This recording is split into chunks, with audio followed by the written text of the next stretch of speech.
एक बार का जिक्र है।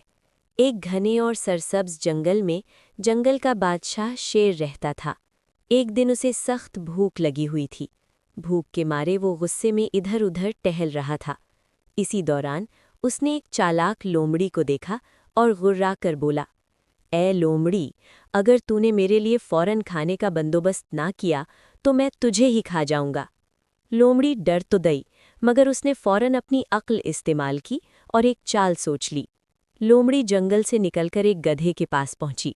गधा मज़े से घास खा रहा था। लोमड़ी ने बड़े एतमाद से कहा, खुशखबरी है, शेर तुम्हें जंगल का बादशाह बनाना चाहता है, मेरे साथ चलो। ये सुनते ही गधा खुशी से फूल गया। उसने कभी सोचा भी न था कि वो बादशाह बन सकता है। गधा लोमड़ी के साथ चल पड़ा। जैसे ही वो शेर के करीब पहुंचे, शेर ने अचानक झपटकर गधे पर हमला किया और उसके कान काट लिए। गधा किसी तरह जान बचाकर भाग निकला। वो कांपते हुए लोमड़ी के पास आया और गुस्से में बोला, तुमने मुझे धोखा दिया, वो तो मुझे मार ही डालता।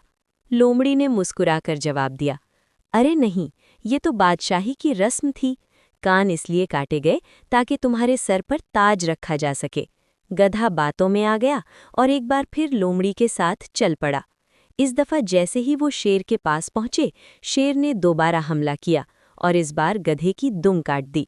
गधा फिर जान बचाकर भागा और चीख कर बोला, अब तो साफ जाहिर है कि तुम झूठ बोल रही हो। लोमड़ी ने बड़ी संजीदगी से कहा, नहीं नहीं, ये भी बादशाही की निशानी है। दुम न हो तो तख्त पर आराम से बैठा जा सकता है। गधा एक बार फिर मान गया। लालच ने उसकी अक्ल पर पर्दा डाल दिया। तीसरी बार गधा दोबारा शेर के पास आया, मगर इस बार वो बच न सका।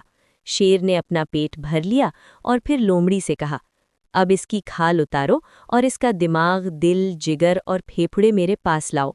लोमड़ी ने ऐसा ही किया, मगर गधे का दिमाग खुद खा गई और बाकी सब चीज़ें शेर के सामने रख दीं।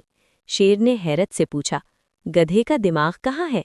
लोमड़ी ने बड़े सुकून से जवाब दिया, मेरे बादशाह, इसके पास दिमाग था ही नहीं। अगर दिमाग होता तो क्या वो कान और दुम कटने के बाद दोबारा वापस आता? ये सुनकर शेर मुस्कुरा दिया और लोमड़ी के बात से इत्तेफाक किया।